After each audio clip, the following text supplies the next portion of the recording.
میرا دل بدل دے، میرا دل بدل دے، میرا دل بدل دے، میرا دل بدل دے، میرا دل بدل دے، میرا دل بدل دے۔ بسم اللہ الرحمن الرحیم۔ الحمد للہ رب العالمین والصلاة والسلام علی رسولہ محمد خاتم النبیین وامام المتقین وقائد الغر المحجلین وعلی آلہ واصحابہ اجمعین، اما بعد۔ پچھلے درس کے اندر ہم نے حضور علیہ الصلاۃ والسلام کی جنات سے ملاقات کا واقعہ تفصیل سے پڑھا تھا اور سمجھا تھا کہ اس سے ہمیں کیا درس حاصل ہوتا ہے اور کیا سمجھنے کو ملتا ہے۔ آواز سمجھ میں آ رہی ہے میری یا نہیں آ رہی؟ یہ آواز کو تھوڑا صحیح کریں۔ مجھے اس کا اندازہ ہوا ہے کل جب ہمارا کورس ہوا ہے، میں یہاں بیٹھا ہوں نیچے، مہمان حضرات بیان کر رہے تھے، مجھے کچھ سمجھ ہی نہیں آ رہا تھا، تو میں نے کہا میں تو 2.5-3 سال سے بیانات کر کر کے تھک گیا ہوں، اس کا مطلب تو یہ ہے کہ سامنے والوں کو کچھ سمجھ ہی نہیں آ رہا، تو یہ تو بہت بڑا مسئلہ ہے۔ آواز تیز کریں تھوڑی، شاید کچھ بہتر ہو، پتہ نہیں کیا مسئلہ ہے اسے، قریب کیا ہوا ہے اس کو، ابھی دیکھتے ہیں۔ تو پچھلے درس کے اندر ہم نے، آواز کلیئر ہو تو بتا دینا، کوئی ٹھیک ہے ابھی چھوڑنا۔ پچھلے درس میں ہم نے حضور علیہ الصلاۃ والسلام کی جنات سے جو ملاقات ہوئی تھی اس کو پڑھا تھا اور اس کی تفصیل سمجھی تھی، اور اس سے ہمیں کیا درس حاصل ہوتا ہے اس کو پڑھا تھا۔ اس کے بعد جو بڑا اہم واقعہ سیرت کی کتابوں میں درج ہے اور بڑا ہی مشہور واقعہ ہے، اس کو کہا جاتا ہے معراج کا واقعہ۔ ابھی 27 رجب گزری ہے تو ہمارے ہاں بڑے دھوم دھام سے منائی جاتی ہے 27ویں شب معراج جس کو کہا جاتا ہے۔ تو یہ معراج کا واقعہ جو پیش آیا، جس کا ذکر اللہ تعالیٰ نے سورہ بنی اسرائیل کے اندر بھی کیا ہے اور سورۃ النجم کے اندر بھی کیا ہے۔ سبحان الذی اسری بعبدہ لیلا من المسجد الحرام الی المسجد الاقصی الذی بارکنا حولہ لنریہ من آیاتنا۔ اسی طرح قرآن کریم کی جو سورۃ النجم ہے 27ویں پارے میں، والنجم اذا ہوا ما ضل صاحبکم وما غوی، اس سورت کے اندر بھی اللہ تعالیٰ نے اس کو تفصیل سے بیان فرمایا ہے۔ اب سب سے پہلے یہ واقعہ کیا ہے اور پھر اس سے ہمیں کیا سبق حاصل ہوتا ہے۔ تقریباً 10 اہم چیزیں ہیں، 10 اہم اسباق ہیں جو ہمیں اس سے سیکھنے کو ملتے ہیں اس واقعے سے، اور جو اس واقعے کا اصل پیغام بھی ہے اور اصل درس بھی ہے۔ اور یہ بات میں بار بار عرض کرتا رہتا ہوں کہ سیرت پڑھانے سے مقصد یہ ہے کہ ہم اس سے سیکھیں۔ اللہ تعالیٰ نے قرآن کریم میں فرمایا لَقَدْ كَانَ لَكُمْ فِي رَسُولِ اللَّهِ أُسْوَةٌ حَسَنَةٌ، کہ تمہارے لیے رسول اللہ صلی اللہ علیہ وسلم آئیڈیل شخصیت ہیں، رہنما ہیں، رول ماڈل ہیں۔ اب ہم اگر حضور کی سیرت کو پڑھیں گے نہیں تو ہمیں کیسے پتہ چلے گا کیا مطلب ہے حضور کے رول ماڈل ہونے کا۔ ہم قرآن کریم کا بھی ادب کرتے ہیں، حضور علیہ الصلاۃ والسلام کا بھی ادب کرتے ہیں، لیکن ہمارے ادب کے طریقے الگ ہیں۔ قرآن کریم کا ادب ہم اس طرح کرتے ہیں کہ اس کو چوم چاٹ کے اوپر رکھ دیتے ہیں، اس کو خوشبو لگا دیتے ہیں، اچھے غلاف میں بند کر دیتے ہیں، بیٹی کی رخصتی ہوتی ہے تو اس کے سر پہ رکھ دیتے ہیں۔ یہ قرآن کا ادب ہے۔ اس کو پڑھنا، اس کو سمجھنا، اس کے لیے وقت نکالنا، پھر اس پر عمل کرنا، جو اس کا اصل مقصد ہے اس سے ہم غافل ہیں۔ حضور علیہ الصلاۃ والسلام کی شخصیت کے ساتھ بھی ہمارا رویہ بالکل ایسا ہی ہے جیسا رویہ ہمارا قرآن کے ساتھ ہے۔ ہم حضور کا احترام کرتے ہیں، ادب کرتے ہیں، حضور علیہ الصلوۃ والسلام اللہ کے آخری پیغمبر تھے، اللہ کے آخری رسول تھے، بہت بڑی شخصیت تھے، امام الانبیاء، خاتم النبیین، اس میں کوئی شک نہیں۔ اب اس سے آگے کیا ہے؟ یہ سب تو ہو گیا، فضیلت تو مان لی گئی، وہ تو ثابت ہے۔ اب اس کا مطلب تو یہ ہے کہ اب اس کے بعد کچھ آگے چیزیں ہوں گی جو انہوں نے بتائی ہوں گی، اس پہ ہم عمل کریں گے تو ہم بھی ان کے پیروکار بنیں، اس کی طرف ہم نہیں جاتے۔ ضرورت اسی چیز کی ہے کہ ہم سیرت کو پڑھیں، سمجھیں اور پھر اس کو اپنی زندگی میں لائیں۔ تو یہ ساری ٹینشنیں، ساری جو بے چینیاں ہماری زندگی میں اسی سے ختم ہوں گی۔ بہرحال جو معراج کا واقعہ ہے، سب سے پہلی بات کہ یہ کب پیش آیا، تو اس کے اندر سیرت نگاروں کا اور مورخین کا بہت اختلاف ہے کہ یہ واقعہ کس تاریخ کو اور کس سال پیش آیا ہے۔ حافظ ابن حجر رحمۃ اللہ علیہ نے فتح الباری کے اندر 10 اقوال ذکر کیے ہیں، 10 اقوال ذکر کیے ہیں کہ ایک راوی کا کہنا ہے کہ اس سن میں پیش آیا، ایک کا کہنا ہے کہ اس سن میں پیش آیا، ایک کا کہنا ہے کہ اس سن میں پیش آیا۔ تو 10 اقوال ہیں اس کی تاریخ کے بارے میں اور اس کے سن کے بارے میں کہ یہ کب پیش آیا ہے۔ لیکن اس بات پر تقریباً تمام لوگ متفق ہیں کہ یہ واقعہ حضور علیہ الصلوۃ والسلام کی ہجرت سے پہلے پیش آیا ہے، مدینہ منورہ ہجرت کرنے سے پہلے پیش آیا ہے۔ اور اس بات پر بھی تقریباً اکثر مورخین کا اتفاق ہے کہ یہ واقعہ حضرت خدیجہ رضی اللہ تعالی عنہا اور حضرت ابو طالب کی وفات کے بعد پیش آیا ہے۔ یہ ہم تفصیل سے پڑھ چکے ہیں، حضرت خدیجہ کی وفات کا واقعہ اور ابو طالب کی وفات۔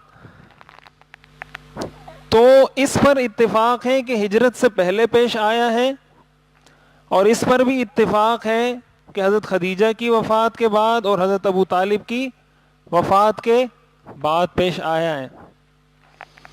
اور اتنی بات طے ہے، یہ سیرت سے ثابت ہے کہ حضور علیہ الصلوۃ والسلام کا جب بائیکاٹ کیا گیا، آپ شیب ابی طالب میں قید کیے گئے، تو آپ کے ساتھ حضرت خدیجہ بھی آپ کے ہمراہ تھیں۔ تو اس بائیکاٹ والا جو عرصہ تھا 3 سال کا، اس عرصے میں حضرت خدیجہ حضور کے ساتھ تھیں۔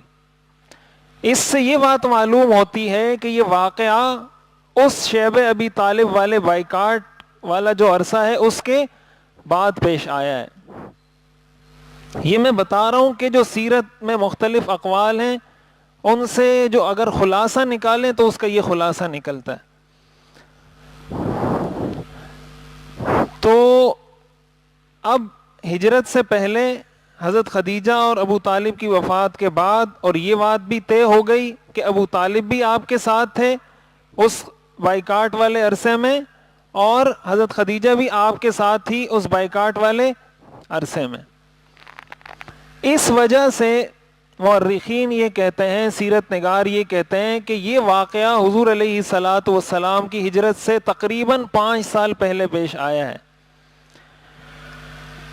5 سال پہلے، آپ اس کو یہ کہہ لیں کہ حضور کی نبوت کے 11ویں سال میں یہ واقعہ پیش آیا ہے۔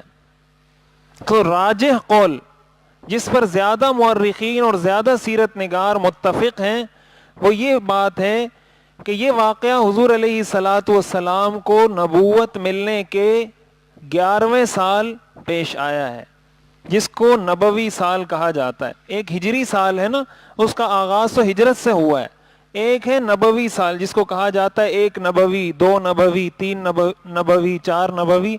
اس کا مطلب یہ کہ نبوت ملنے کے بعد پہلا سال، نبوت ملنے کے بعد دوسرا سال۔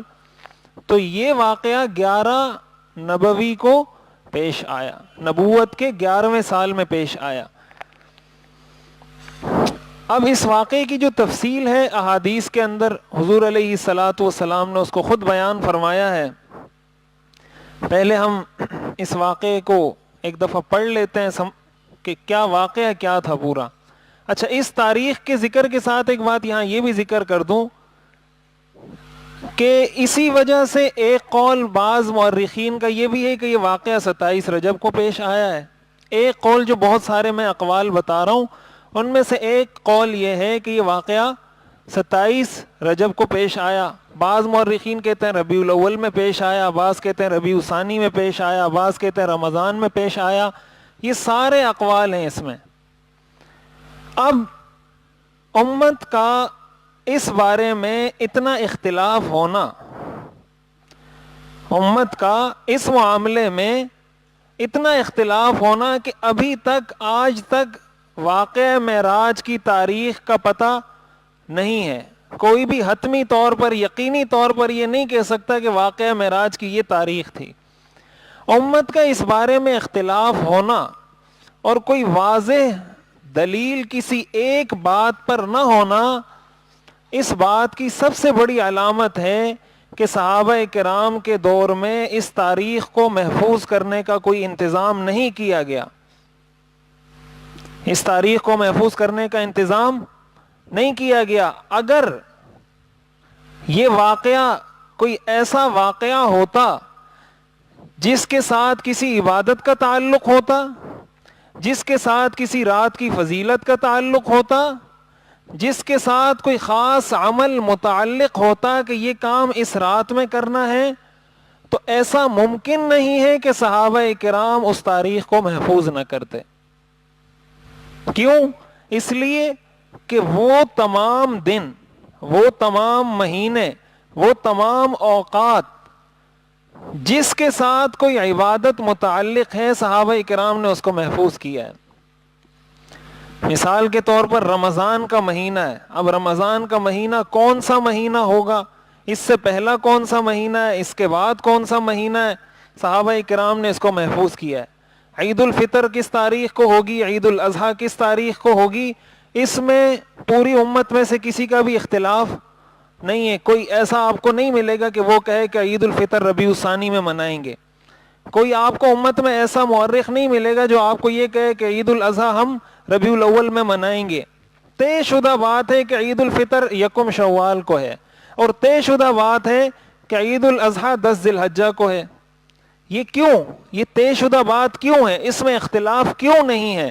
اختلاف اس لیے نہیں ہے کہ صحابہ نے محفوظ کر کے ہمیں پہنچا دیا کہ بھئی عید الفطر کا دن یہ ہے، عید الاضحیٰ کا دن یہ ہے، عید الفطر کی نماز اس دن پڑھنی ہے، عید الاضحیٰ کی نماز اس دن پڑھنی ہے۔ لیکن معراج کے واقعے کی تاریخ کو صحابہ نے محفوظ کر کے ہم تک نہیں پہنچایا۔ یہ اس بات کی دلیل ہے کہ اس رات کے ساتھ کوئی خاص عبادت متعلق نہیں، اس رات کی الگ سے کوئی فضیلت نہیں ہے۔ اگر اس رات کی کوئی فضیلت ہوتی تو یقیناً صحابہ اس رات کی ایک تو تاریخ محفوظ کرتے، اور محفوظ کرنے کے بعد پھر ہمیں بتاتے کہ بھائی یہ تاریخ ہے، اور پھر پوری امت اس پہ جمع ہوتی اور ساری امت مل کر اس رات کو عبادت کرتی۔ لیکن یہ واقعہ ایسا نہیں ہے، اور ظاہر ہے یہ ایک تاریخی حقیقت ہے جس کو کوئی بھی شخص جھٹلا نہیں سکتا۔ اس کو جھٹلانے کا سوائے اس کے کوئی طریقہ نہیں کہ آدمی کہے کہ میں نہیں مانتا، آنکھیں بند کر لے اور کہے کہ میں نہیں مانتا، اس کے علاوہ اس کو جھٹلانے کا اور کوئی طریقہ نہیں۔ تاریخ کو کبھی بھی نہیں جھٹلایا جا سکتا۔ تو ایک تو یہ بات جو اس کی تاریخ سے متعلق ہے۔ اب دوسرے نمبر پر ہم آتے ہیں کہ یہ واقعہ کیا پیش آیا۔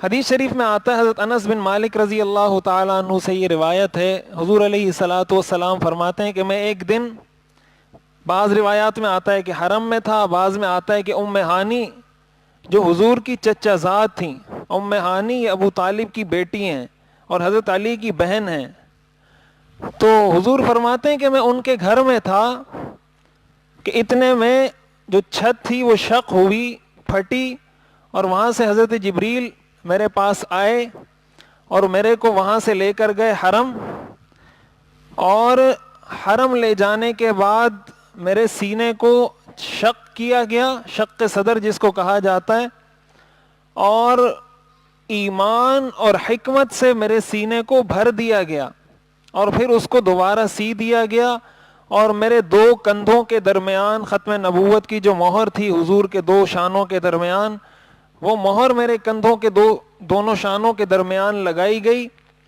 اور پھر ایک سواری لائی گئی۔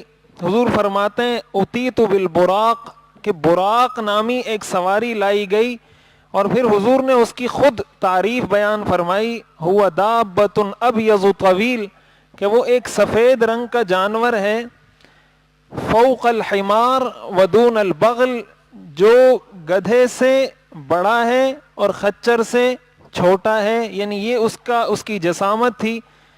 یضع حافرہ عند منتہا طرفہ، اور اس کی رفتار یہ تھی کہ جہاں اس کی نظر پڑتی تھی وہاں اس کا قدم پڑتا تھا. اس کے ایک قدم کی رفتار منتہائے نظر تھی کہ جہاں تک اس کی نظر جا سکتی تھی وہاں جا کے اس کا قدم پڑتا تھا.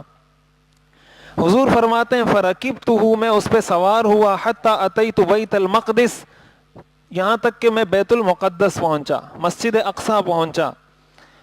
قال فربطتہ بالحلقہ، حضور فرماتے ہیں میں نے اپنی سواری کو، وہاں ایک حلقہ تھا، کڑا تھا، اس کے ساتھ میں نے اپنی سواری کو باندھا. التی یربط بہ الانبیاء، وہ کڑا جس کے ساتھ باقی انبیاء بھی اپنی سواریوں کو باندھتے ہیں. ثم دخلت المسجد، پھر میں مسجد اقصی کے اندر داخل ہوا. فصلیت فیہ رکعتین، اور وہاں میں نے 2 رکعت نماز پڑھی. ثم خرجت، پھر میں وہاں سے نکلا. اور یہ ایک روایت ہے. دوسری روایت میں آتا ہے کہ اللہ تعالیٰ نے تمام انبیاء کرام کو وہاں جمع کیا اور حضور علیہ الصلاۃ والسلام نے تمام انبیاء کرام کی امامت کروائی. حضور کی اقتداء میں سارے انبیاء نے نماز پڑھی. حضور فرماتے ہیں میں پھر نکلا. فجاءنی جبریل علیہ السلام باناء من خمر واناء من لبن فاخترت اللبن، حضرت جبریل نے میرے سامنے 2 برتن پیش کیے، ایک برتن دودھ کا تھا اور ایک برتن شراب کا تھا، اور مجھے کہا کہ ان دونوں میں سے کوئی ایک آپ منتخب کریں. حضور فرماتے ہیں میں نے دودھ والے پیالے کو منتخب کیا. فقال جبریل، تو اس پر حضرت جبریل نے فرمایا اخترت الفطرہ، کہ آپ نے فطرت کو پسند کیا ہے، آپ نے اس چیز کو پسند کیا ہے جو انسان کی فطرت سلیمہ اس کو چاہتی ہے.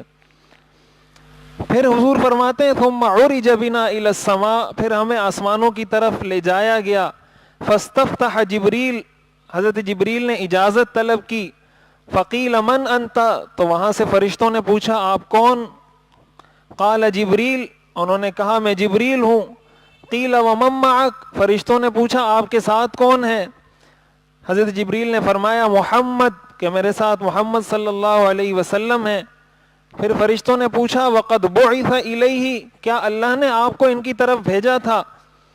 حضرت جبریل نے فرمایا قد بعث الیہ، ہاں اللہ نے جبریل اور اللہ نے مجھے ان کی طرف بھیجا تھا. تو ففتح لنا، حضور فرماتے ہیں ہمارے لیے آسمان کا دروازہ کھول دیا گیا. فاذا انا بآدم، تو اب پہلے آسمان پر میں نے دیکھا حضرت آدم علیہ السلام کو، میری ملاقات حضرت آدم علیہ السلام سے ہوئی. فرحب بی ودعا لی بخیر، تو حضرت آدم علیہ السلام نے مجھے مرحبا کہا، خوش آمدید کہا اور میرے لیے خیر کی دعا فرمائی. ثم عرج بنا الی السماء الثانیہ، پھر حضور فرماتے ہیں کہ ہمیں دوسرے آسمان کی طرف لے جایا گیا. فاستفتح جبریل، حضرت جبریل نے پھر اجازت طلب کی. فقیل من انت، پوچھا گیا آپ کون؟ حضرت جبریل نے فرمایا جبریل، میں جبریل ہوں. قیل ومن معک، آپ کے ساتھ کون ہے؟ آپ نے کہا محمد صلی اللہ علیہ وسلم. پھر انہوں نے پوچھا کیا اللہ نے ان کی طرف آپ کو بھیجا تھا؟ حضرت جبریل نے فرمایا ہاں اللہ نے بھیجا تھا. کہتے ہیں حضور فرماتے ہیں کہ دوسرے آسمان کا دروازہ ہمارے لیے کھولا گیا. فَإِذَا أَنَا بِإِبْنَيْ الْخَالَةِ، تو وہاں میں 2 خالہ زاد بھائیوں کے ساتھ ملا. 2 خالہ زاد بھائیوں سے مراد حضرت عیسیٰ اور حضرت یحییٰ علیہم السلام. حضرت یحییٰ حضرت عیسیٰ کے خالہ زاد بھائی تھے. تو حضور فرماتے ہیں فَإِذَا أَنَا بِإِبْنَيْ الْخَالَةِ عِیسَى ابْنِ مَرْيَمَ وَيَحْيَى ابْنِ زَكَرِيَّا صلوات اللہ علیہما فَرَحَّبَا وَدَعَوَا لِي بِخَيْرٍ، ان دونوں نے بھی مجھے خوش آمدید کہا اور میرے لیے دعا کی. حضور فرماتے ہیں ثم عرج بنا الی السماء، پھر اس کے بعد دوبارہ ہمیں تیسرے آسمان کی طرف لے جایا گیا. وہاں دوبارہ وہی سوال جواب ہوئے کون؟ انہوں نے کہا جبریل. تو انہوں نے پوچھا آپ کے ساتھ کون؟ انہوں نے کہا محمد. صلی اللہ علیہ وسلم. پھر انہوں نے پوچھا کہ اللہ نے آپ کو بھیجا تھا ان کو لانے کے لیے؟ انہوں نے کہا اللہ نے بھیجا تھا. تیسرے آسمان کا دروازہ کھلا، فَإِذَا أَنَا بِيُوسُف، تو وہاں میری ملاقات حضرت یوسف علیہ السلام سے ہوئی. وَقَدْ أُعْطِيَ شَطْرَ الْحُسْنِ، اور حضرت یوسف کو اللہ نے بہت ہی حسن عطا فرمایا ہے. فَرَحَّبَ وَدَعَا لِي بِخَيْرٍ، حضرت یوسف نے مجھے خوش آمدید کہا اور میرے لیے دعا کی. حضور فرماتے ہیں ثُمَّ عُرِجَ بِنَا إِلَى السَّمَاءِ الرَّابِعَةِ، پھر مجھے چوتھے آسمان کی طرف لے جایا گیا. فاستفتح جبریل، پھر حضرت جبریل نے اجازت طلب کی اور وہ سارے سوال جواب ہوئے اور دروازہ کھلا. حضور فرماتے ہیں فَإِذَا أَنَا بِإِدْرِيسَ، تو چوتھے آسمان پر میری ملاقات حضرت ادریس علیہ السلام سے ہوئی. فَرَحَّبَ بِي وَدَعَا لِي بِخَيْرٍ، انہوں نے بھی مجھے خوش آمدید کہا اور میرے لیے دعا کی. اور حضرت ادریس کے بارے میں حضور فرماتے ہیں اللہ نے فرمایا وَرَفَعْنَاهُ مَكَانًا عَلِيًّا، کہ حضرت ادریس کو ہم نے بہت بڑا مرتبہ عطا کیا ہے. حضور فرماتے ہیں پھر مجھے پانچویں آسمان کی طرف لے جایا گیا، وہاں بھی یہی سوال جواب ہوئے. جب دروازہ کھلا فَإِذَا أَنَا بِهَارُونَ، وہاں میری ملاقات حضرت ہارون علیہ السلام سے ہوئی، انہوں نے بھی میرے لیے دعا کی. پھر حضور فرماتے ہیں کہ اس کے بعد چھٹے آسمان کی طرف حضرت جبریل ہمیں لے کر گئے، وہاں یہ سوال جواب ہوئے. جب دروازہ کھلا فَإِذَا أَنَا بِمُوسَىٰ، وہاں میری ملاقات حضرت موسیٰ علیہ السلام سے ہوئی. پھر حضور فرماتے ہیں انہوں نے بھی میرے لیے دعا کی. اور ایک روایت میں یہ بھی آتا ہے کہ حضور علیہ الصلاۃ والسلام جب وہاں سے گزرے حضرت موسیٰ علیہ السلام کے پاس سے اور ساتویں آسمان پر گئے تو حضرت موسیٰ علیہ السلام رونے لگے، اور یہ صحیح حدیث سے ثابت ہے یہ بات. تو اور اس بات پہ رونے لگے، وہ جو حدیث میں الفاظ آتے ہیں وہ یہ کہ یہ نوجوان ہیں اور اللہ تعالیٰ نے اس کی امت کو اتنی بڑی امت ان کو عطا کی ہے، ان کے فالوورز، ان کے پیروکار، ان پر ایمان لانے والے اتنے زیادہ ہیں، اور میں نے اتنا لوگوں کو دین کی طرف بلایا، اللہ کی طرف بلایا، لیکن میرے اوپر اتنے لوگ ایمان نہیں لائے، اس وجہ سے میں رو رہا ہوں. حضرت موسیٰ علیہ السلام سے جب پوچھا گیا، یہ صحیح مسلم کی حدیث ہے کہ ان پر اس جوانی میں، اور ان کی عمر ابھی اتنی زیادہ نہیں ہے، اور اتنے لوگ ان پر ایمان لے آئے ہیں اور اتنی بڑی ان کی امت ہوگی، اور میری امت اتنی بڑی نہیں جتنی بڑی امت ان کی ہے. اسی وجہ سے علماء نے لکھا ہے کہ نیکی کے کام میں رشک کرنا جائز ہے. ایک ہوتا ہے حسد کرنا، ایک ہوتا ہے رشک کرنا. حدیث شریف میں آتا ہے لا حسد الا فی اثنتین، حسد دو چیزوں میں جائز ہے، لیکن وہاں حسد سے مراد علماء نے لکھا ہے رشک کرنا. رشک کا مطلب ہوتا ہے کہ آپ کہیں یار ماشاءاللہ کتنا اچھا کام کر رہا ہے، اور اللہ تعالیٰ مجھے بھی توفیق دے کہ میں بھی اس کی طرح کام کروں، اس کو کہا جاتا ہے رشک کرنا. حسد کا مطلب یہ ہوتا ہے کہ انسان یہ کہے کہ یہ کام یہ نہ کرے میں کروں، یہ جو چیز ہے اس سے لے لی جائے، مجھے ملے یا نہ ملے یہ الگ بات ہے، لیکن کم از کم اس سے لے لی جائے، اس کو کہا جاتا ہے حسد. یہ اسلام میں جائز نہیں ہے. تو حضور نے فرمایا کہ دو چیزوں میں حسد جائز ہے. نمبر ایک، رجل آتاہ اللہ مالا، ایک وہ شخص جس کو اللہ نے مال دیا ہے اور وہ اللہ کی مرضی کے کاموں میں اس مال کو خرچ کرتا ہے، اس پر رشک کرنا جائز ہے کہ انسان کہے کہ کاش اتنا مال میرے پاس ہوتا تو میں بھی اللہ کی راہ میں خرچ کرتا. اور دوسرا آپ نے فرمایا وہ شخص جس کو اللہ نے علم عطا کیا ہو اور اس علم پر وہ خود بھی عمل کرتا ہو اور لوگوں کو بھی اس علم پر عمل کرنے کی طرف بلاتا ہو، اس پر بھی رشک کرنا جائز ہے کہ اللہ نے مجھے بھی ایسا علم دیا ہوتا تو میں بھی اس پہ عمل کرتا اور میں بھی اس طرح لوگوں کو دین کی دعوت دیتا. تو آپ نے فرمایا ان دو چیزوں میں حسد جائز ہے. تو حضرت موسیٰ علیہ السلام نے جو رشک کا اظہار کیا، جو حضرت موسیٰ علیہ السلام روئے، وہ اسی بات پر روئے. لہٰذا ہمیں ایسی چیزوں پہ رشک کرنا چاہیے.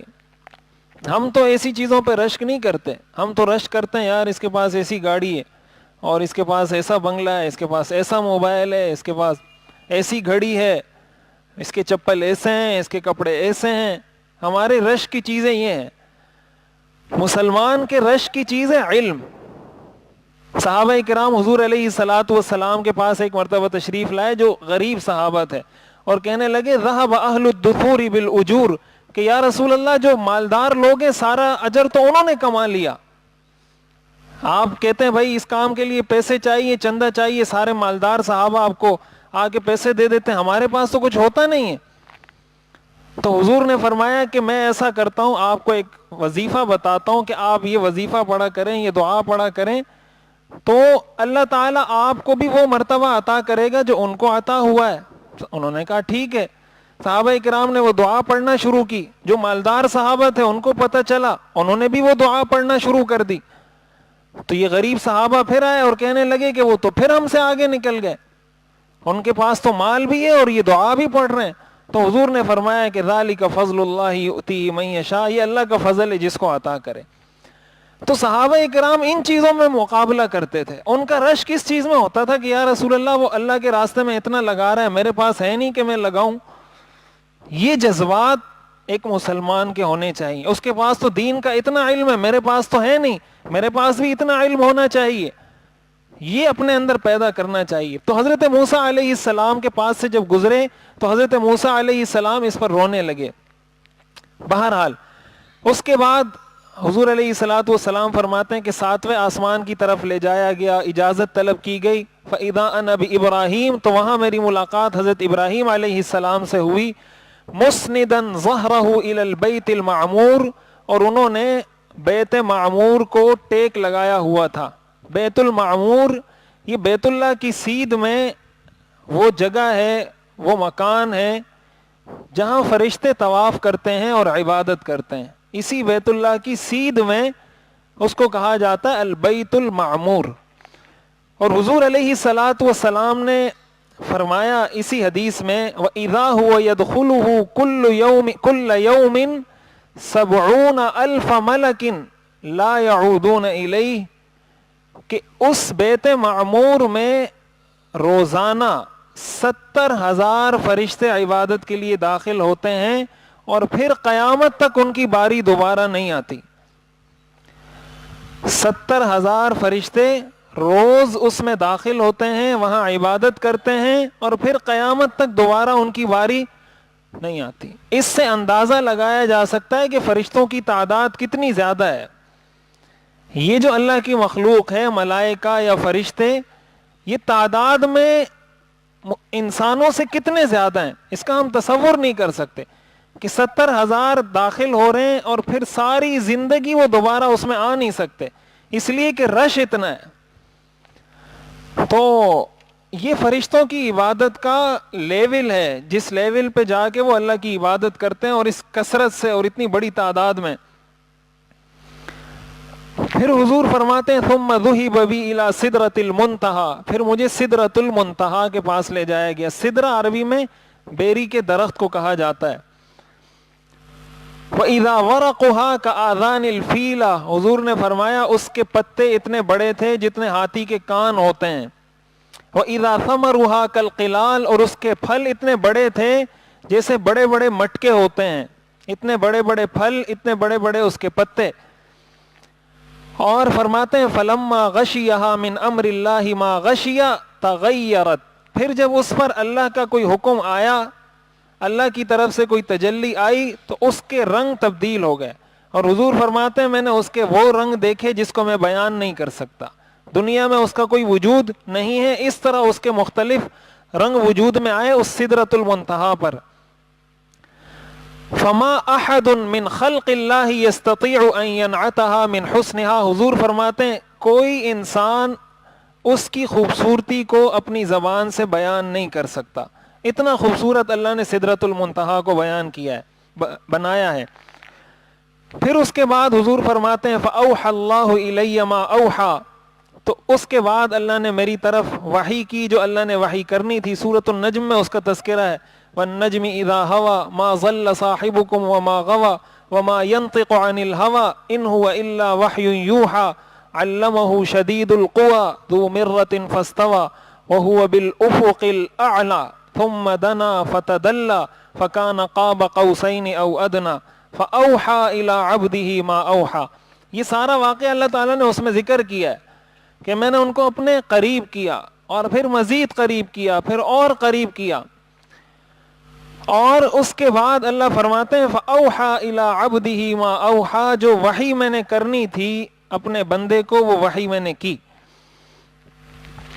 اس کے بعد حضور فرماتے ہیں فَفَرَضَ عَلَيَّ 50 صَلَاةً فِي كُلِّ يَوْمٍ وَلَيْلَةٍ، اللہ نے وہاں مجھ پر 24 گھنٹے میں 50 نمازیں فرض کی۔ فَنَزَلْتُ إِلَىٰ مُوسَىٰ، تو حضور فرماتے ہیں میں وہاں سے واپس آیا اور حضرت موسیٰ کے پاس جب پہنچا فَقَالَ مَا فَرَضَ رَبُّكَ عَلَىٰ أُمَّتِكَ، حضرت موسیٰ نے پوچھا اللہ نے تمہاری امت پر کیا فرض کیا ہے؟ قلت 50 صلاةً، حضور فرماتے ہیں میں نے کہا 50 نمازیں اللہ نے فرض کی ہیں۔ قال ارجع الى ربك فاسأله التخفیف، حضرت موسیٰ نے کہا آپ جائیں اللہ کے پاس دوبارہ اور اللہ سے کہیں کہ اس میں کچھ تخفیف کریں، کچھ کمی کریں۔ حضور فرماتے ہیں فإن أمتك لا يطيقون ذلك، حضرت موسیٰ نے کہا تمہاری امت اس کی طاقت نہیں رکھتی، تمہاری امت اتنی نمازیں نہیں پڑھ سکتی۔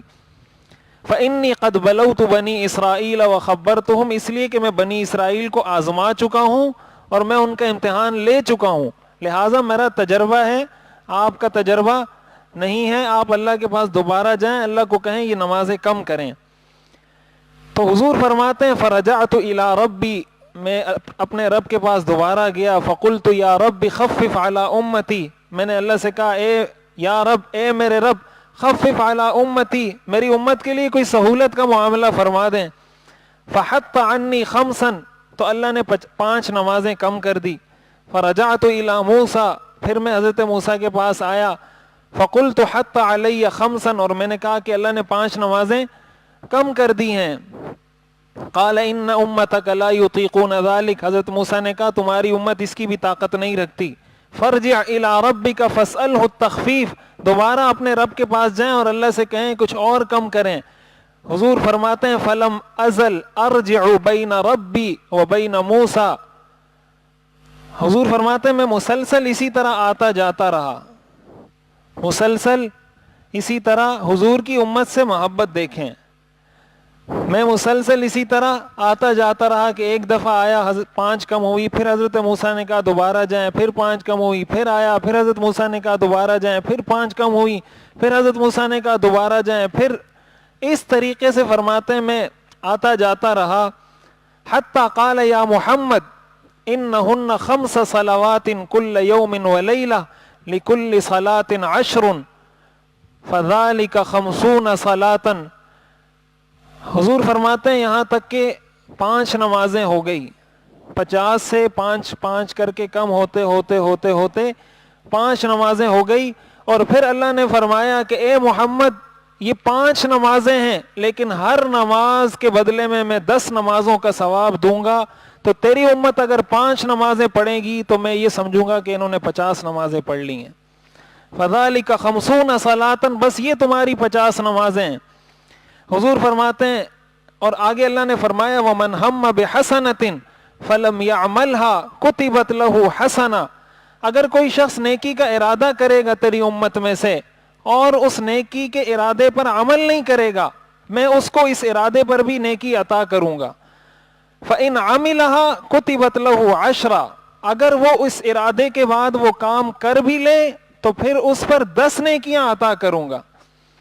اگر نیکی کا ارادہ کرے اور وہ کام نہ کرے تو اس ارادے پر اس کو 1 نیکی دوں گا، اور اگر ارادہ کرنے کے بعد پھر وہ کام کر بھی لے تو پھر اس پر 10 نیکیاں عطا کروں گا۔ وَمَنْ هَمَّ بِسَيِّئَةٍ، اور اگر کوئی شخص گناہ کا ارادہ کرے گا فَلَمْ يَعْمَلْهَا، لیکن وہ گناہ کرے گا نہیں، لَمْ يُكْتَبْ لَهُ شَيْءٌ، تو اللہ اس کا کوئی گناہ نہیں لکھے گا۔ اگر گناہ کا ارادہ کیا لیکن گناہ کیا نہیں، اللہ نے فرمایا میں کوئی گناہ نہیں لکھوں گا۔ فَإِنْ عَمِلَهَا، لیکن اگر ارادے کے بعد وہ گناہ کر لیتا ہے كُتِبَتْ لَهُ سَيِّئَةٌ وَاحِدَةٌ، تو اس کا ایک ہی گناہ لکھا جائے گا، 10 گناہ نہیں لکھے جائیں گے۔ قال، حضور فرماتے ہیں فَنَزَلْتُ، میں دوبارہ نیچے آیا، حَتَّى انْتَهَيْتُ إِلَى مُوسَىٰ، حضرت موسیٰ کے پاس پہنچا، فَأَخْبَرْتُهُ، میں نے حضرت موسیٰ کو بتایا، فقال، تو حضرت موسیٰ نے کہا ارجع الى ربک فاسألہ التخفیف، اپنے رب کے پاس دوبارہ جاؤ اور اللہ سے کہو یہ 5 نمازوں میں بھی کچھ تخفیف کریں, کمی کریں. فقال رسول اللہ صلی اللہ علیہ وسلم قد رجعت الى ربی حتی استحییت منہ. حضور فرماتے ہیں میں نے کہا میں اتنا اللہ کے پاس بار بار جا چکا ہوں کہ اب مجھے شرم آتی ہے, لہٰذا اب میں دوبارہ اپنے رب کے پاس نہیں جا سکتا. اور اس طریقے سے حضور علیہ الصلاۃ والسلام کو پھر واپس لایا گیا. یہ تو واقعہ معراج تھا جو حضور علیہ الصلاۃ والسلام نے ایک روایت میں بیان کیا ہے. مختلف روایات میں مختلف تفصیلات اور بھی بیان کی گئی ہیں. اب یہاں پر کچھ ایسی چیزیں جو ہمیں سمجھنی چاہیے اور جس میں ہمارے لیے سبق ہے, اور اس میں اور چیزیں بھی, اس واقعے کی تفصیلات اور بھی آ جائیں گی. اب سب سے پہلی چیز جو ہمیں سمجھنی چاہیے, شق صدر. میں پہلے جو حضرت حلیمہ کے پاس حضور تربیت میں تھے اس وقت بھی حضور کا شق صدر ہوا تھا. محدثین نے لکھا ہے حضور کا شق صدر 3 دفعہ ہوا ہے. حافظ ابن حجر رحمۃ اللہ علیہ نے لکھا ہے فتح الباری میں کہ 3 دفعہ حضور کے سینہ مبارک کو شق کیا گیا ہے. پہلی مرتبہ بچپن میں, جس کو ہم پہلے پڑھ چکے ہیں. دوسری مرتبہ جب آپ کو نبوت عطا کی گئی, اور تیسری مرتبہ جب آپ کو معراج پر لے جایا جا رہا تھا. ان تینوں دفعہ آپ کے سینہ مبارک کو شق کیا گیا, دل کو نکالا گیا, اس کو دھویا گیا, اس کو ایمان اور حکمت سے بھرا گیا, اور اس کے بعد اس کو دوبارہ بند کر دیا گیا. تو یہ شق صدر کا واقعہ حضور کی زندگی میں 3 دفعہ پیش آیا ہے. اب جب یہ واقعہ پیش آ گیا تو حضور علیہ الصلاۃ والسلام جب واپس تشریف لائے تو آپ نے قریش کے سامنے اس واقعے کو بیان کیا کہ بھائی یہ سارا واقعہ ہے, مجھے اللہ تعالیٰ نے رات کو معراج کروائی. یہاں 2 اصطلاحات استعمال ہوتی ہیں, ایک کو اسراء کہا جاتا ہے, ایک کو معراج کہا جاتا ہے. اسراء کے معنی عربی میں ہوتے ہیں کسی کو رات کے وقت لے جانا, اس کو عربی میں اسراء کہتے ہیں. سبحان الذی اسریٰ بعبدہ, پاک ہے وہ ذات جو رات کو لے کر گئی اپنے بندے کو من المسجد الحرام الی المسجد الاقصی, مسجد حرام سے مسجد اقصی تک. اور ایک ہے معراج, یہ عروج سے نکلا ہے. عروج کا مطلب ہوتا ہے بلندی, تو معراج کا مطلب ہوتا ہے مسجد اقصی سے آسمانوں کا جو سفر ہے اس کو معراج کہا جاتا ہے.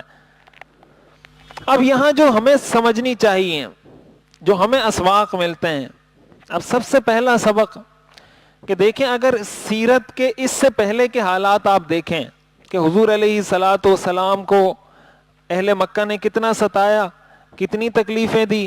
پھر آپ کو شیب ابی طالب میں 3 سال رہنا پڑا, وہاں سے نکلے, آپ کی اہلیہ کا انتقال ہوا, آپ کے چچا کا انتقال ہوا.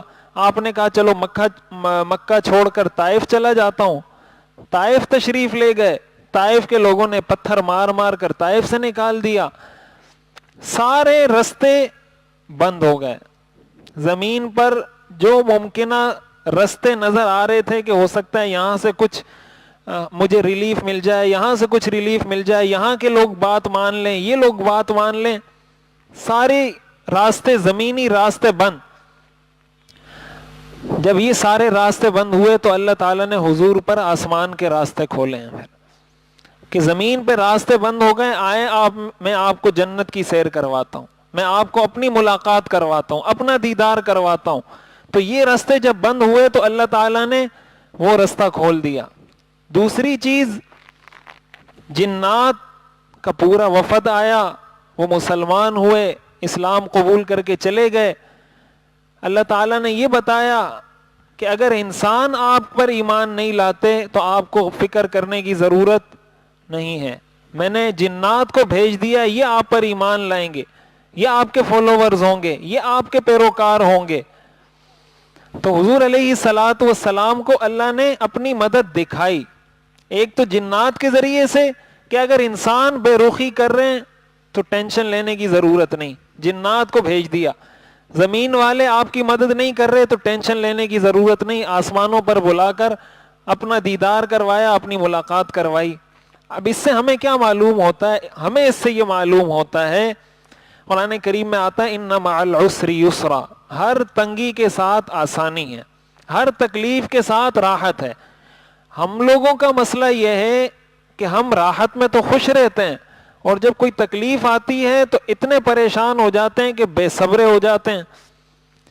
ہم یہ چاہتے ہیں, اس میں پچھلے درس میں بہت تفصیل سے بات کر چکا ہوں, کہ میرے اوپر یہ تکلیف کیوں آئی, یہ مشقت میرے اوپر کیوں آئی. تو میں یہ بات پہلے درس میں, جو پچھلا درس تھا اس میں عرض کر چکا ہوں کہ یہ دنیا ہے, یہ نہ جنت ہے نہ جہنم ہے, نہ جنت ہے نہ جہنم ہے. یہ کیا ہے؟ دنیا ہے. جنت میں کوئی غم نہیں, جہنم میں کوئی خوشی نہیں. دنیا میں خوشی بھی ہے اور غم بھی ہے. تو جب خوشی آ رہی ہے اس پہ اللہ کا شکر ادا کریں, غم آ رہا ہے, تکلیف آ رہی ہے, اس پہ صبر کریں, اللہ سے دعا کریں کہ یا اللہ اس تکلیف کو ختم فرما دیں. لیکن یہ تصور کر کے بیٹھ جانا کہ میرے اوپر کوئی تکلیف آئے گی نہیں, کوئی پریشانی آئے گی نہیں, کوئی مجھے ستائے گا نہیں, کوئی مجھے تکلیف نہیں دے گا, یہ تصور ہی غلط ہے اسلام کی نظر میں. اس لیے کہ یہ دنیا میں ہم رہ رہے ہیں, جنت میں نہیں رہ رہے. جب جنت میں نہیں رہ رہے تو پھر دنیا میں ہمیں ساری چیزیں برداشت کرنی پڑیں گی. اور ایک بات یہ بھی اس کے ساتھ کہ اللہ کی مدد آتی ہے, لیکن اللہ تعالیٰ انسان کا امتحان بھی لیتے ہیں. قرآن کریم میں اللہ تعالیٰ نے ارشاد فرمایا, ام حسبتم ان تدخلوا الجنہ ولما یأتکم مثل الذین خلوا من قبلکم, کیا تم لوگوں نے یہ گمان کر رکھا ہے کہ تم جنت میں داخل ہو جاؤ گے اور تم پر وہ تکلیفیں نہیں آئیں گی جو تم سے پہلے لوگوں پر آئی.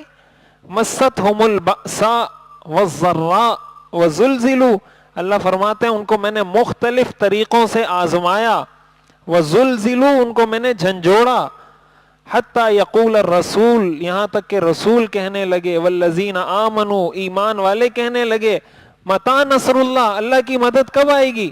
اللہ نے فرمایا الا ان نصر اللہ قریب, اللہ کی مدد قریب ہے. تو اللہ نے قرآن میں یہ کہہ دیا ہے کہ اگر تمہارا یہ گمان ہے کہ ہم جنت میں داخل ہو جائیں گے بغیر کسی امتحان کے, بغیر کسی تکلیف کے جنت میں داخل ہو جائیں گے, اللہ تعالیٰ نے فرمایا ایسا نہیں ہو سکتا.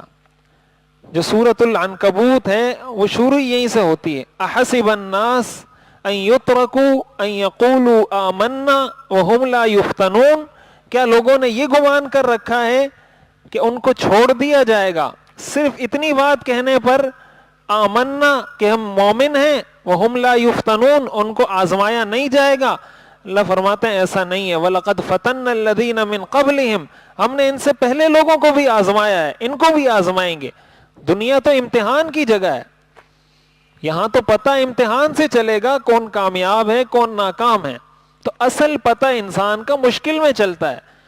لہٰذا کسی تکلیف کے وقت, کسی پریشانی کے وقت, حضور علیہ الصلوۃ والسلام پر اتنی تکلیفیں آئیں تو ہم پر بھی تکلیفیں آئیں گی.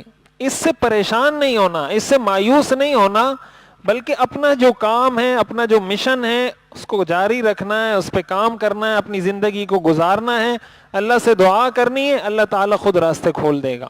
ایک ہی بات ہمیں سمجھ آتی ہے, واقعہ معراج کا بہت بڑا درس ہے کہ تکلیفوں میں پریشانیوں میں مایوس نہیں ہونا. تکلیفوں میں جہاں ایک راستہ بند ہوتا ہے اللہ دو راستے وہاں کھول دیتا ہے.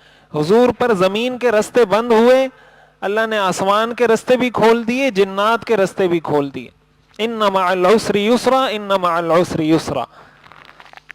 دوسری چیز جو ہمیں سمجھ میں آتی ہے کہ حضور علیہ الصلوۃ والسلام کے, ابھی اس واقعے میں ہم نے پڑھا کہ حضور علیہ الصلوۃ والسلام کے جو براق سواری تھی, مسجد اقصی پہنچے تو آپ نے اس سواری کو اس کڑے سے, اس حلقے سے باندھا. اب اس سے ہمیں یہ معلوم ہوتا ہے کہ اسباب کا اختیار کرنا یہ شریعت کی تعلیم ہے. حضور یہ بھی تو کر سکتے تھے کہ اس سواری کو کھلا چھوڑ دیتے, اس سواری کو کھلا چھوڑ دیتے کہ بس میں یہاں آیا ہوں, میں ابھی جا کے نماز پڑھتا ہوں اندر. حضور نے ایسا نہیں کیا, بلکہ حضور نے اس جانور کو, اس سواری کو اس حلقے سے, اس کڑے سے باندھا, اور باندھنے کے بعد مسجد کے اندر تشریف لے گئے. اس سے کیا معلوم ہوتا ہے؟ اس سے معلوم ہوتا ہے کہ اسباب کی اہمیت شریعت کی نظر میں مسلم ہے. اسلام کبھی بھی اس چیز کی تعلیم نہیں دیتا کہ آپ یہ کہیں میں نماز پڑھنے کے لیے جا رہا ہوں لہٰذا اپنی دکان کھلی چھوڑ دیتا ہوں. کیوں؟ اس لیے کہ نماز پڑھنے جا رہا ہوں، نماز پڑھنے جا رہا ہوں تو میری دکان سے چوری نہیں ہوگی، کوئی ڈاکو نہیں آئے گا. یہ بے وقوفی ہے، یہ بے وقوفی ہے، اور ایسا کرنا جائز نہیں ہے. ایسا کرنا جائز، آپ نماز پڑھنے کے لیے آئیں، آپ حج کرنے کے لیے جائیں، عمرہ کرنے کے لیے جائیں، جس نیک کام کے لیے بھی جائیں، اپنی دکان کا شٹر نیچے کریں، تالا لگائیں، پھر جائیں. نماز پڑھنے کا مطلب یہ نہیں کہ اللہ پہ احسان کر رہے ہیں کہ میں اللہ پہ احسان کر رہا ہوں لہٰذا بھی کوئی چور نہیں آئے گا میرے دکان. اللہ پہ کیا احسان ہے؟ توکل قرآن کریم میں آتا ہے وَتَزَوَّدُوا فَإِنَّ خَيْرَ الزَّادِ التَّقْوَىٰ کہ زاد راہ جب سفر کرو تو زاد راہ لے لیا کرو. یمن کے کچھ لوگ تھے حضور کے زمانے میں، جب حج کرنے آتے تھے تو اپنے ساتھ کچھ کھانا پینا نہیں لاتے تھے اور کہتے تھے ہم اللہ کے مہمان ہیں، اللہ ہمیں کھلائے گا. اور جب مکہ میں آتے تھے پھر لوگوں سے بھیک مانگتے تھے. قرآن کریم کی آیات نازل ہوئی وَتَزَوَّدُوا کہ جب حج کے سفر پہ نکلو تو اپنے رستے کا خرچہ اپنے ساتھ اٹھا کر لے جایا کرو. اس کا مطلب کیا ہے؟ اس کا مطلب اسباب کی شریعت کی نظر میں اہمیت ہے. ہمارے ہاں بسا اوقات یہ بات کی جاتی ہے کہ گاڑی جو ہے نا پیٹرول سے نہیں چلتی، اللہ کے حکم سے چلتی ہے، اور جو ہے نا اور کیا اس طرح کی بہت ساری چیزیں کہ چھری کاٹتی نہیں اللہ کے حکم سے کاٹتی ہے، اس طرح کی بہت ساری چیزیں. تو اس سے بعض لوگوں کے ذہن میں یہ چیز آ جاتی ہے جو ناسمجھ ہوتے ہیں. یہ بات اس درجے میں تو ٹھیک ہے کہ اس سبب میں یہ اثر اللہ نے پیدا کیا ہے، اس سبب میں یہ اثر اللہ نے پیدا کیا. پیٹرول میں یہ تاثیر اللہ نے پیدا کی، چھری میں یہ تاثیر اللہ نے پیدا کی، آگ میں یہ تاثیر اللہ نے پیدا کی. کہ آگ میں یہ تاثیر ہے کہ بھائی آگ جلاتی ہے، یہ تاثیر آگ کی اپنی نہیں، اللہ نے پیدا کی ہے. اگر اللہ چاہے تو آگ میں بھی حضرت ابراہیم کو ڈالا، آگ نے نہیں جلایا. لیکن یہ تو اس کا ایک مطلب ہے. بعض لوگ اس کا غلط مطلب لیتے ہیں. وہ غلط مطلب یہ لیتے ہیں کہ بھائی پیٹرول سے گاڑی نہیں چلتی، اللہ کے حکم سے چلتی ہے، لہٰذا پیٹرول کی جگہ پانی ڈالو، پیٹرول کی جگہ پانی ڈالو اور پانی سے گاڑی چلاؤ. تو پانی سے گاڑی نہیں چلے گی، انجن آپ کا سیز ہو جائے گا. پھر کہیں گے میں نے تو یہ کہا تھا کہ اللہ کے حکم سے چلتی ہے، پیٹرول سے نہیں چلتی. تو یہ بے وقوفی ہے، اور ایسی بے وقوفی بعض لوگ کرتے بھی ہیں. ایسے بے وقوف لوگ ہم نے دیکھے بھی ہیں کہ بھائی یہ تو چھری ہے، یہ تو آگ ہے، اس سے کچھ نہیں ہوتا، اللہ کے حکم سے ہوتا ہے. تو اللہ نے کہا ہے کہ بھائی میرے حکم سے ایسا ہی ہوگا. آگ میں ہاتھ ڈالو گے تو اللہ نے کہا ہے میرا حکم یہی ہے کہ آگ جلائے گی. حضرت ابراہیم کو نہیں جلایا، وہ اللہ کی قدرت تھی، اللہ نے دکھا دی. لیکن حضرت ابراہیم کے علاوہ بھی کسی کو نہیں جلائے گی، یہ اللہ نے کہیں بھی نہیں کہا. لہذا اسباب کی شریعت میں بہت اہمیت ہے. کوئی شخص زہر کھاتا ہے اور کہے کہ زہر کھانے سے کچھ نہیں ہوتا، اللہ کی مرضی سے ہوتا ہے لہذا میں زہر کھا رہا ہوں، تو یہ خودکشی ہے، حرام ہے، بری موت مرتا ہے ایسا شخص. اب وہ تو یہ سمجھ رہا ہے کہ شاید میں کوئی بڑا نیک کام کر رہا ہوں اس لیے کہ میرا اللہ پہ بھروسہ ہے، زہر پہ بھروسہ نہیں. یہ ناجائز ہے، گناہ ہے اور حرام ہے. اس بات کو اچھے طریقے سے سمجھنا چاہیے. یہ ہرگز ہرگز ہرگز اسلام کی تعلیم نہیں ہے. اسلام یہ کہتا ہے، حدیث شریف میں آتا ہے، حضور کے پاس ایک صحابی آئے، حضور نے پوچھا تمہارا جانور کہاں ہے؟ اونٹ. انہوں نے کہا میں نے اس کو چھوڑ دیا ہے، میں توکل کر رہا ہوں. حضور نے فرمایا اعقل و توکل، پہلے جا کے اونٹ کو باندھو پھر توکل کرو. پہلے اونٹ کو باندھو اس کے بعد توکل کرو. توکل کا مطلب یہ ہے کہ سارے اسباب اختیار کر لیے جائیں، اسباب اختیار کرنے کے بعد پھر اللہ پر نتیجہ چھوڑ دیا جائے. آپ نے دکان کو بند کر دیا، بند کرنے کے بعد تالا لگا دیا، تالا لگانے کے بعد آپ نے کہا یا اللہ میرے بس میں اتنا ہی تھا، اب میری دکان کی حفاظت آگے کرنا یا اللہ یہ آپ ہی کر سکتے ہیں. میں اتنا ہی کر سکتا تھا کہ شٹر گرا دوں، تالا لگا دوں، آگے حفاظت آپ کر سکتے ہیں. لہٰذا چاہے کوئی نیکی کا کام کرنے جا رہا ہو یا معاذ اللہ کوئی گناہ کا کام کرنے جا رہا ہو، اسباب اس کو پیچھے اپنے گھر کی حفاظت کی, دکان کی حفاظت کی, راستے کے خرچے, یہ سارے اسباب اس کو اختیار کرنے پڑیں گے. اور یہ قرآن حدیث کی تعلیم ہے, اور یہ ہمیں اس سے سیکھنے کو ملتا ہے کہ حضور نے اس براق سواری کو وہاں جا کر اس حلقے سے باندھا.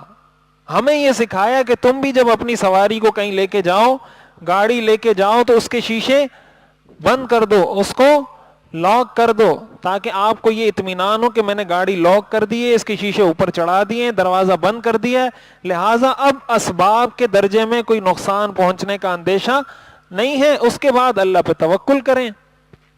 تیسری چیز جو ہمیں سمجھنے کو ملتی ہے کہ حضور علیہ الصلاۃ والسلام جب تشریف لے کر گئے معراج, حضرت جبریل علیہ السلام پہلے آسمان پہ پہنچے. تو اب میں نے یہ واقعہ ذکر کیا تو حضرت جبریل سے پوچھا گیا من انت, تو حضرت جبریل نے آگے سے جواب میں فرمایا جبریل. فرشتوں نے پوچھا کون, تو حضرت جبریل نے کیا فرمایا جبریل. اب اس سے ہمیں یہ بات سمجھ میں آتی ہے, اور یہ باقی دیگر احادیث سے بھی یہ بات حضور نے خود بتائی ہے امت کو, کہ آپ اگر کسی کے گھر جاتے ہیں اور دستک دیتے ہیں, دستک دینے کے بعد گھر کے اندر سے کوئی پوچھتا ہے کون, تو ہم لوگ جواب میں کہتے ہیں میں ہوں. وہ اندر سے پوچھتا ہے کون, باہر والا کیا کہتا ہے میں ہوں. تو یہ تو اس کو پہلے بھی پتا تھا کہ میں ہوں. وہ پوچھنا یہ چاہ رہا ہے کہ آپ کا تعارف کیا ہے, کون کا مطلب آپ کا تعارف. تو ایسے موقع پر انسان کی ذمہ داری یہ ہے کہ اپنا ایسا نام بتائے یا ایسی بات کہے جس سے اس کا تعارف ہو جائے جو اس گھر والے کو مطلوب ہے. حدیث شریف میں آتا ہے, صحیح بخاری اور صحیح مسلم کی حدیث ہے, حضرت جابر رضی اللہ تعالیٰ عنہ فرماتے ہیں اتیت النبی صلی اللہ علیہ وسلم فدققت الباب, کہ میں حضور کے پاس آیا اور دروازے پر دستک دی. فقال من ھذا, حضور نے اندر سے پوچھا کون ہے دروازے پر. فقلت انا, حضرت جابر فرماتے ہیں میں نے کہا میں ہوں. تو حضور علیہ الصلاۃ والسلام نے فرمایا انا انا, کہ انا کیا ہوتا ہے, انا کیا ہوتا ہے, کہ میں ہوں یہ کیا چیز ہوتی ہے, نام بتاؤ اپنا. کأنہ کرہھا, حضرت جابر فرماتے ہیں حضور نے میرے اس انداز کو ناپسند فرمایا. اب یہاں ایک دوسری بات اسی سے جڑی ہوئی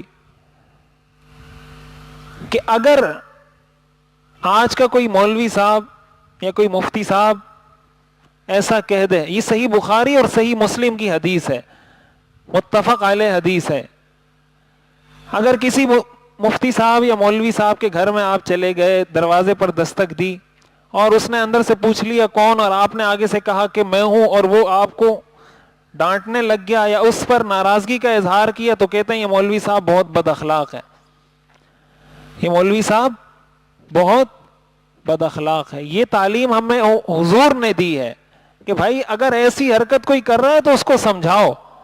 اب کیا ہوتا ہے, یہ تو دستک کی مثال ہے, آج کل اس سے زیادہ بڑا مسئلہ موبائل کا ہے.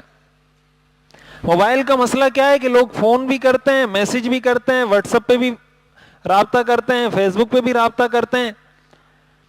اب کیا ہوتا ہے, پہلے وہ میسج کرے گا السلام علیکم, اب آپ اس کو جواب دیں گے وعلیکم السلام, پھر اس کے بعد پوچھے گا کیا حال ہے, پھر آپ اس کو جواب دیں گے الحمدللہ میں ٹھیک ہوں, پھر وہ پوچھے گا اور گھر میں سب خیر خیریت ہے, پھر آپ جواب دیں گے ہاں الحمدللہ سب ٹھیک ٹھاک ہے, پھر وہ پوچھے گا اچھا مفتی صاحب ایک مسئلہ پوچھنا تھا, پھر آپ اس کو بولیں گے جی پوچھیں, پھر وہ اپنا مسئلہ ذکر کرے گا. اب اگر ایک آدمی کو ایک دن میں اس طرح کے 50 لوگ رابطہ کر رہے ہیں, اس سے 50 لوگ اس طرح کا رابطہ کر رہے ہیں, اور وہ کسی کو یہ کہہ دیتا ہے بھائی اگر مسئلہ پوچھنا ہو اس کا طریقہ یہ کہ سلام بھی لکھ لو, کیا حال ہے بھی لکھ دو, گھر میں کیا حال احوال ہے یہ بھی لکھ دو, مسئلہ بھی اس کے ساتھ لکھ دو, سب کچھ لکھ کے ایک ساتھ بھیج دو, سب کچھ لکھ کے ایک ساتھ بھیج دو, تو سلام کا جواب بھی ہو جائے گا, حال احوال بھی ہو جائے گا, مسئلے کا جواب بھی ہو جائے گا, وقت بھی بچ جائے گا اور کام بھی ہو جائے گا.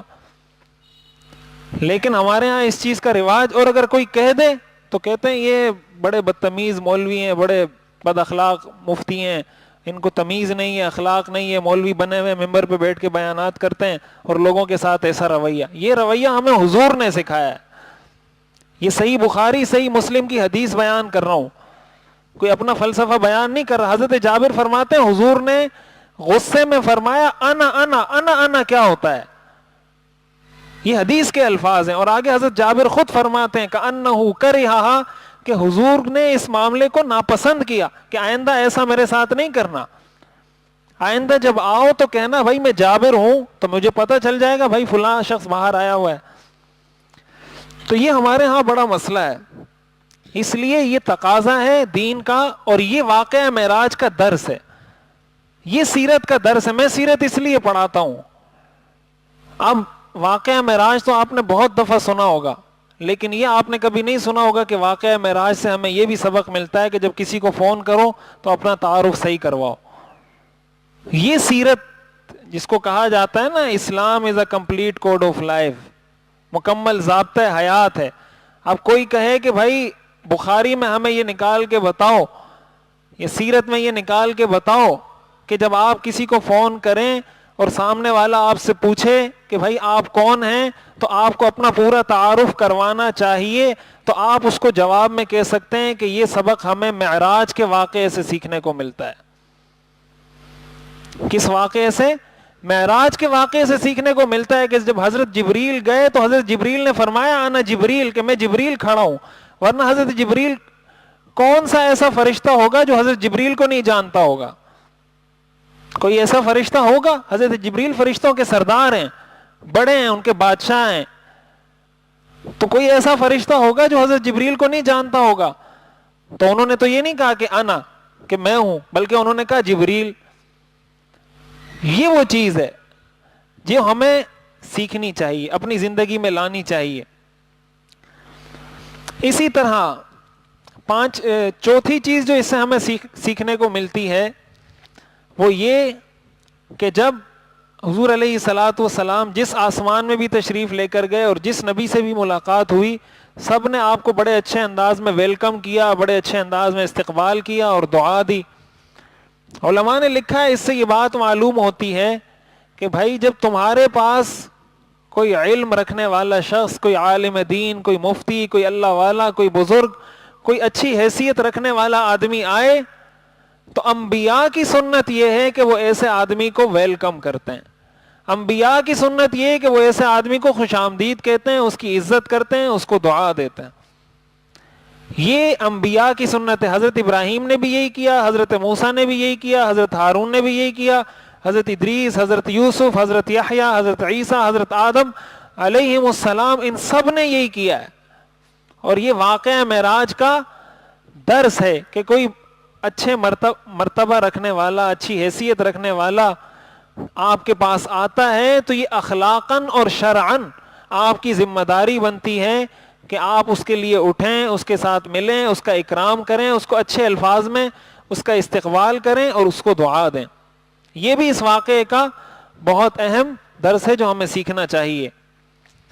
اور پانچواں سبق جو سب سے اہم ہے وہ یہ کہ نماز کی اہمیت. نماز کی اہمیت. باقی سارے احکام اللہ نے آسمان سے زمین پر اتارے ہیں. یہ ایک حکم ایسا ہے جس کے لیے اللہ نے حضور کو عرش پر بلا کر یہ حکم دیا ہے. ایک حکم ایسا ہے جس کو اللہ نے عرش پہ بلایا حضور کو، اور عرش پر حضور کو یہ حکم دیا کہ تمہاری امت نے 5 نمازیں پڑھنی ہیں. اس سے پتہ چلتا ہے کہ نماز کی اہمیت اسلام میں کتنی زیادہ ہے. ایسا بھی تو ہو سکتا تھا کہ آسمان سے وحی نازل کر دی جاتی کہ یہ نمازیں فرض ہیں، جیسے باقی سارے احکام اسی طرح نازل ہوئے، لیکن اللہ تعالیٰ نے ایسا نہیں کیا، بلکہ اللہ تعالیٰ نے حضرت حضور علیہ الصلوۃ والسلام کو بلایا. بلانے کے بعد پھر اللہ تعالیٰ نے نماز کا حکم دیا تاکہ اس کی اہمیت ہمارے دلوں میں بیٹھ جائے. اب ہمارا المیہ کیا ہے؟ ہمارا المیہ، یہ میں بات اکثر کہتا رہتا ہوں کہ ہم اسلام کو ہم نے رواجی رسوماتی مذہب بنا دیا ہے، رسم و رواج کا نام بنا دیا. اب ہمارے ہاں یہ تو بڑا شوق ہے لوگوں کو کہ بھائی واقعہ معراج 27ویں رجب کو پیش آیا تو بس اس رات کو مناؤ، لائٹیں لگاؤ، بتیاں لگاؤ، قبرستان کو سجاؤ اور اس میں عبادت کرو اور وغیرہ وغیرہ. یہ کیوں لوگوں کو پسند ہے؟ یہ اس لیے پسند ہے کہ اس میں سال میں ایک دفعہ کام کرنے سے جان چھوٹ جاتی ہے. ایک دفعہ کام کرنے سے، بھائی 27 رجب ایک ہی دفعہ آئے گی نا سال میں، لائٹیں لگائی، نماز پڑھی، رات کو جاگے، صبح سو گئے، ایک سال کے لیے پھر 27ویں رجب کو دوبارہ اٹھیں گے. اور دوسرا جو درس ہے، نماز تو روزانہ پڑھنی ہے اور پھر 5 دفعہ پڑھنی ہے، تو کہتے ہیں یہ مشکل ہے. زبان سے کوئی بھی نہیں کہتا، عمل سے. زبان سے کوئی نہیں کہتا کہ نہیں میں نماز نہیں پڑھ سکتا، عمل سے یہ بات ثابت کر رہے ہوتے ہیں کہ یار یہ مشکل ہے کہ روز 5 دفعہ پڑھو، یہ آسان کام ہے کہ سال میں ایک دفعہ معراج کی شب منا لو، جان چھوٹ جائے گی. اور اسلام اس مقصد کے لیے آیا نہیں. اسلام کہتا ہے ادخلوا فی السلم کافہ، پورے کے پورے اسلام میں داخل ہو جاؤ. یہ رسم و رواج والا مذہب نہیں ہے، ایک سال میں ایک دن منایا چھٹی. تو نماز کی اہمیت اتنی زیادہ ہے کہ اللہ نے حضور کو بلایا.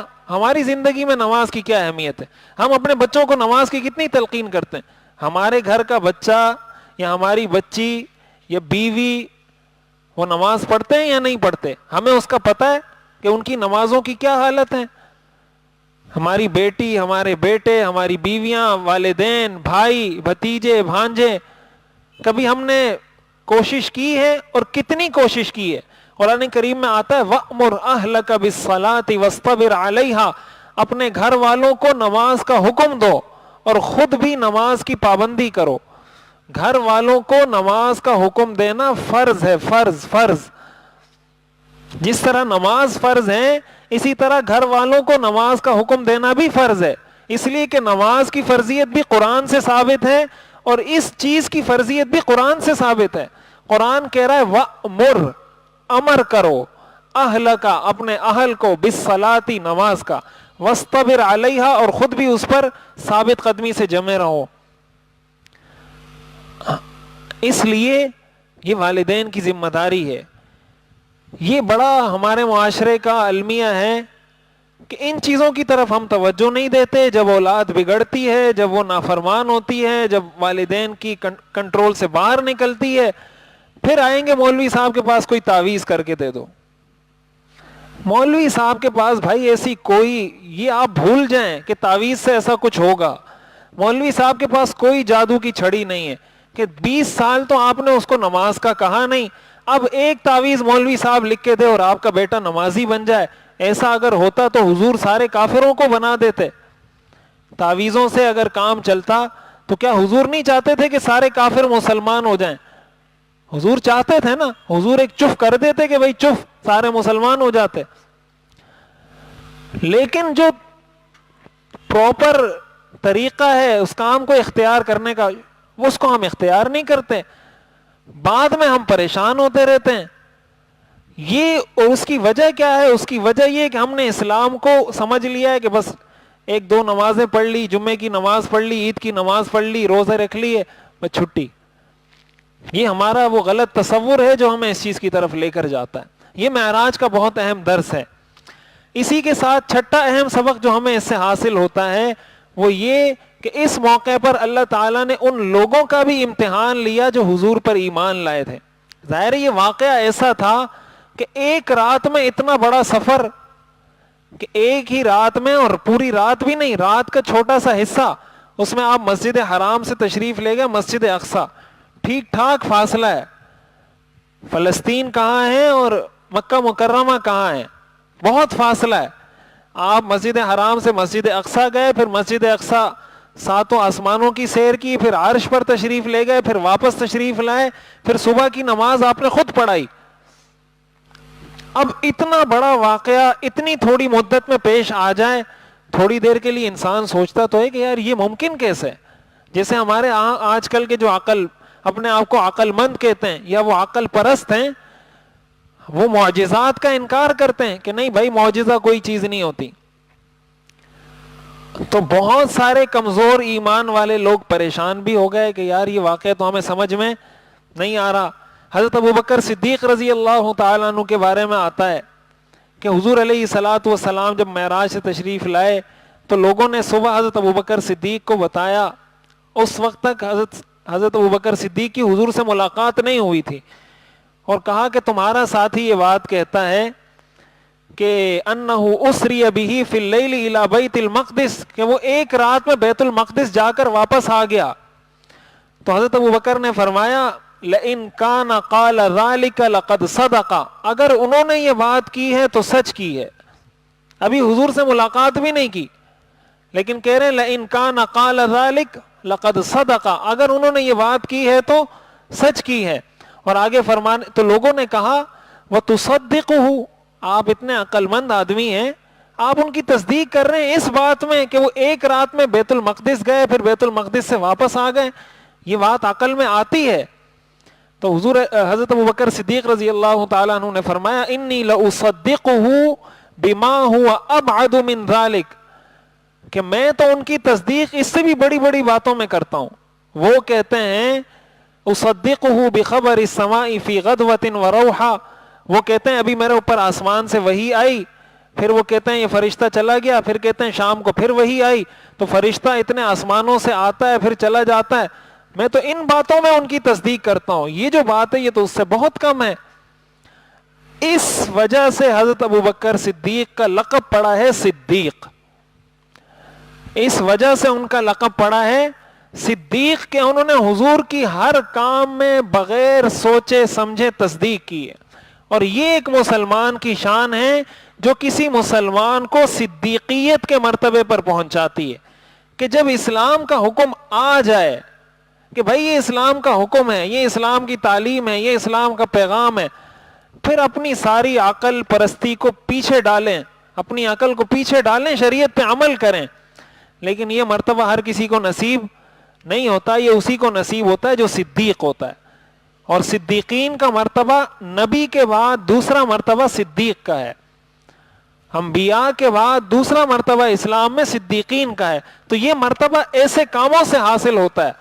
آج کل تو ایسے شخص کو بے وقوف کہا جاتا ہے. معاذ اللہ, ہم لوگ جتنے عقل پرست ہو گئے ہیں, اگر حضرت ابوبکر صدیق ہمارے زمانے میں ہوتے اور ان سے کوئی کہتا کہ بھائی تمہارا پیغمبر یہ کہتا ہے, اور وہ کہتے کہ بھائی اگر انہوں نے کہا ہے تو سچ کہا ہے, ہم لوگ کیا کہتے ہیں حضرت ابوبکر صدیق کو؟ خود تصدیق کرنا تو بہت دور کی بات ہے. ہم حضرت ابوبکر صدیق کو, ہر آدمی اپنے آپ کو جانچ سکتا ہے کہ ہم حضرت ابوبکر صدیق کے بارے میں کیا سوچتے, کہ یار انہوں نے تو سنا ہی نہیں, کسی سے پوچھا ہی نہیں, ویسے ہی تصدیق کر رہے ہیں. معاذ اللہ, یہ جملے ہم کہتے. اور حضرت ابوبکر صدیق کا مرتبہ اتنا بلند ہے کہ انہوں نے کہا اگر کہا ہے تو سچ کہا ہے, جو ان کی زبان سے نکلا ہے سچ نکلا ہے. یہ وہ ایمان کا غیر متزلزل مقام اور مرتبہ اور درجہ ہوتا ہے جس پر کوئی فتنہ اثر نہیں کر سکتا. اور اگر انسان یہ کہے کہ نہیں میں نے اسلام میں سے کچھ قبول کرنا ہے, کچھ کو چھوڑنا ہے, جو سمجھ میں آئے گا اس کو لے لوں گا, جو سمجھ میں نہیں آئے گا اس کو نہیں لوں گا, تو ایسے آدمی کے ایمان کا کوئی بھروسہ نہیں کہ وہ مسلمان مرتا ہے یا کافر مرتا ہے. اس لیے کہ جب اس نے یہ فیصلہ کر لیا ہے کہ میں نے اسلام کی ساری چیزوں کو نہیں ماننا, پھر تو بات ہی ختم. مسلمان تو کہتے ہی اس کو جو یہ کہے میں ساری چیزوں کو مانتا ہوں. تو یہ بہت بڑا اس کے اندر سبق تھا. اور ایک آخری سبق اس سے جو ہمیں حاصل ہوا وہ یہ کہ حضور علیہ الصلاۃ والسلام کو یہاں سے مسجد حرام سے لے جایا گیا بیت المقدس, وہاں بیت المقدس میں حضور نے امامت کروائی. اس سے یہ پیغام دیا گیا, یہ میسج دیا گیا, بیت المقدس یہ حضرت عیسیٰ علیہ السلام کا مسکن ہے. بیت اللحم, حضرت عیسیٰ علیہ السلام کی پیدائش وہاں ہوئی ہے مسجد اقصیٰ کے قریب. اور بیت المقدس کی جو تولیت تھی یا اس کا جو ذمہ داری تھی وہ اللہ نے بنی اسرائیل کو دی تھی, حضرت موسیٰ علیہ السلام کی قوم کو اور حضرت عیسیٰ علیہ السلام کی قوم کو اس کی تولیت اور ذمہ داری دی تھی. لیکن بنی اسرائیل نے انبیاء کی قدر نہیں کی. اللہ تعالیٰ نے نبوت کا سلسلہ بنی اسرائیل سے ختم کر کے بنو اسماعیل میں شفٹ کر دیا کہ پہلے نبی سارے بنو اسرائیل میں آتے تھے, حضور علیہ الصلاۃ والسلام بنو اسرائیل میں سے نہیں ہے, بنو اسماعیل میں سے ہیں. ایک تو اللہ نے ان سے نبوت لے لی ان کی ناشکری کی وجہ سے. دوسرا کام اللہ نے یہ کیا کہ حضور علیہ الصلاۃ والسلام کی امامت سارے انبیاء مقتدی، حضور امام، اللہ نے یہ بتا دیا کہ اب بیت المقدس کے جو امام ہوں گے وہ محمد صلی اللہ علیہ وسلم ہوں گے اور ان کی امت ہوگی. اب اس کی تولیت بنی اسرائیل کے پاس نہیں ہے، اب یہودیوں کے پاس اس کی تولیت نہیں ہے، عیسائیوں کے پاس اس کی ذمہ داری نہیں ہے. یہ امامت کا منصب ان سے لے لیا گیا، امامت کا منصب حضور علیہ الصلاۃ والسلام کو دے دیا گیا.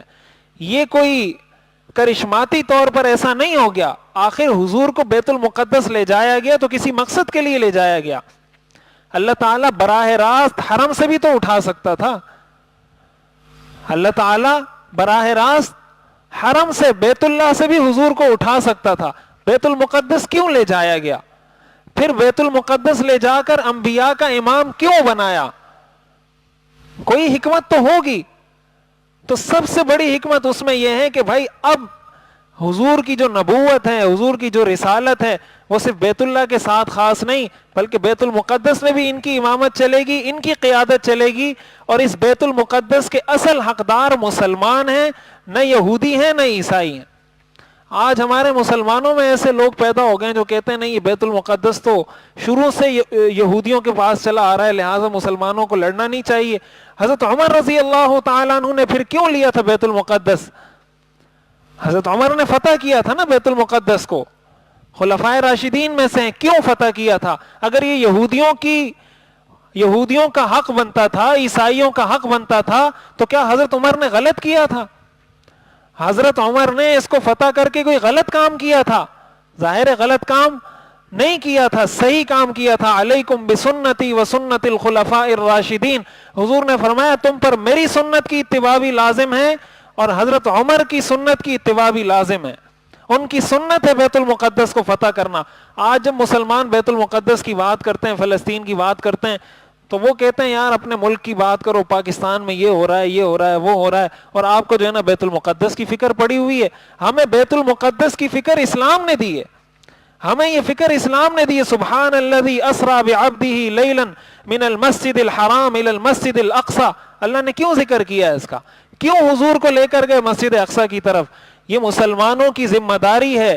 جس طرح وہ بیت اللہ کی حفاظت کریں گے اسی طرح بیت المقدس کی حفاظت کریں گے، مسجد اقصی کی حفاظت کریں گے. یہ قیامت تک آنے والے ہر مسلمان کی ذمہ داری ہے کہ اس کے لیے اپنا کردار ادا کرے. اور معراج کے واقعے سے جو ہمیں سبق ملتا ہے اس میں سے اہم ترین سبق یہ ہے کہ حضور علیہ الصلاۃ والسلام کو مسجد اقصی لے جایا گیا، امامت کروائی گئی، یہ بات بتانے کے لیے کہ اب مسجد اقصی کی امامت بھی بنو اسرائیل کے پاس نہیں ہے بلکہ حضور علیہ الصلاۃ والسلام کی امت کے پاس ہے. اللہ تعالی ہمیں سمجھنے اور عمل کرنے کی توفیق عطا فرمائے. وآخر دعوانا ان الحمد للہ رب العالمین. الحمد للہ رب العالمین والصلاة والسلام علی رسولہ محمد وآلہ واصحابہ اجمعین. ربنا آتنا فی الدنیا حسنہ وفی الآخرۃ حسنہ وقنا عذاب النار. وصلی اللہ تعالی علی خیر خلقہ محمد وآلہ واصحابہ اجمعین. آمین برحمتک یا رحم. میرا دل بدل دے، میرا دل بدل دے، میرا دل بدل دے، میرا دل بدل دے.